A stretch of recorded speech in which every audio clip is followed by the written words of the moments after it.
If you're on Iron Age instincts, you're already the kind of person who doesn't just skim history, but digs into the mechanisms, the strategies, and the lessons that survive long after the battle's end.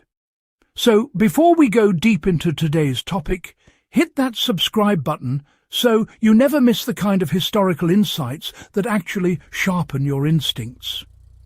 Now, let's start with something gripping. There's a particular Cold War shelter trick, simple, brutally effective, and almost forgotten. It kept entire families alive in scenarios where even modern preppers would struggle. Not a theory, not some survival fantasy, but a physical, documented method that worked for decades. It's the kind of thing your average viewer has never heard of. But once you understand it, you see how much Cold War engineering still outperforms some modern tactical gear people brag about today.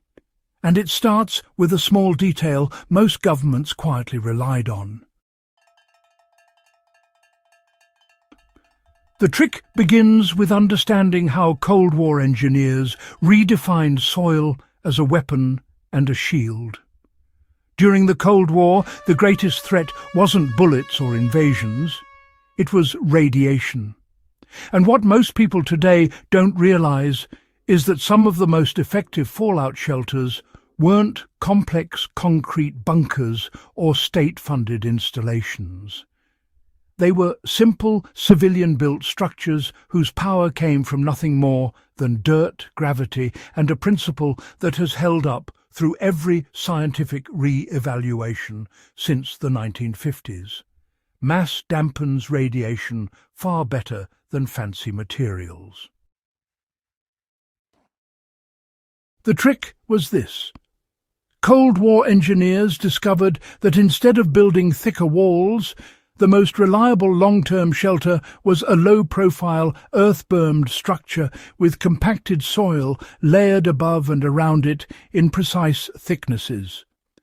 They learned that soil, packed correctly, was not only superior to many metals in blocking gamma radiation, it was self-healing.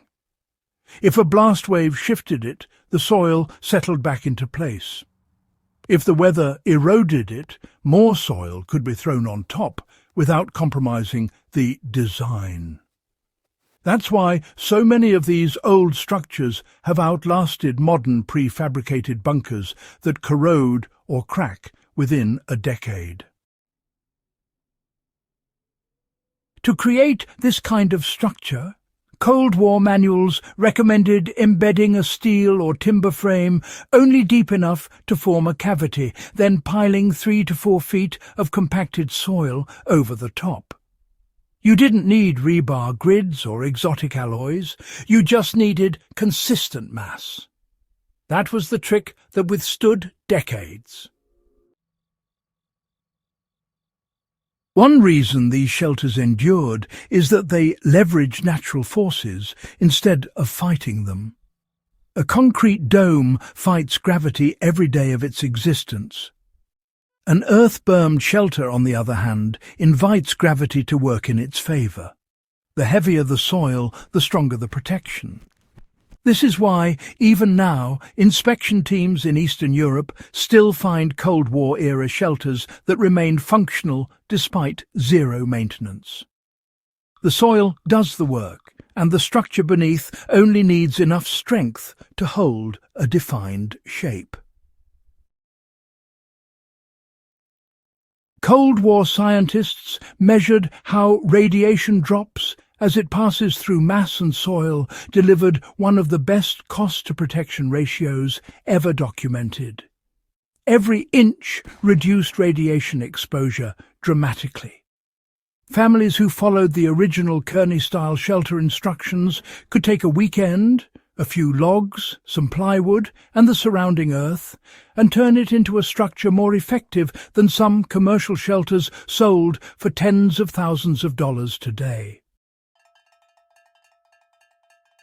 This trick also depended on natural air control instead of mechanical reliance. What kept these shelters viable wasn't just the earth. Ventilation was equally important.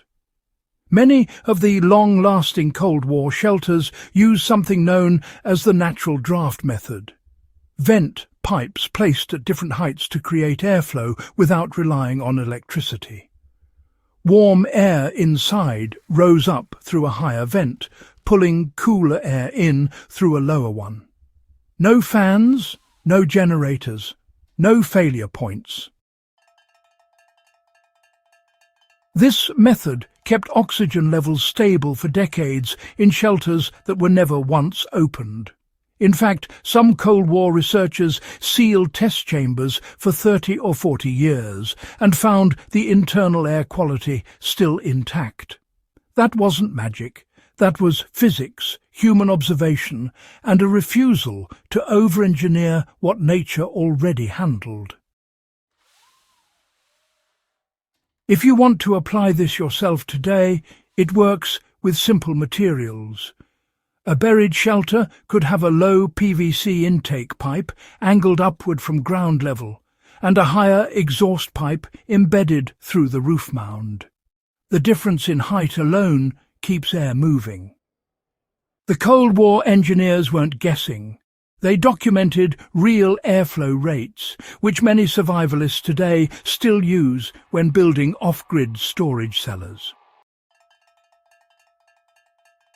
You know, the trick stays relevant because it teaches us how to outsmart time rather than technology. These days, modern survival thinking often gets tangled up in gadgets. Batteries, filters, sensors, digital monitors, there's always something new. But the Cold War shelter trick proves that longevity doesn't come from complexity. It comes from principles that don't expire. Weight blocks radiation. Dirt is abundant. Gravity never stops working.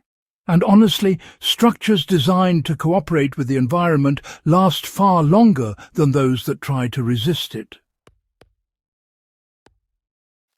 If you wanted to follow this Cold War method on your own land, you could start small. Dig a recessed space, build a low interior cavity with timber or steel, then mound compacted soil over it to a depth of at least 3 feet. Add the 2-vent natural draft system. Then test it every season. You'll find that cold, heat, noise, and even wildfire embers fail to penetrate more than a few inches. That's the level of durability these engineers relied on, and well, it's why so many of their structures remain standing. This is why the Cold War shelter trick fits so well here on Iron Age Instincts. It blends old-world logic, using the earth as a shield, with the scientific precision of mid-20th century research. It also reminds us that historical survival wasn't glamorous. It was practical, methodical, and rooted in physical truths that make high-tech solutions look fragile by comparison. If you want more guides that merge historical strategy with real survival utility, subscribe to Iron Age Instincts and share this video with someone who appreciates history with teeth.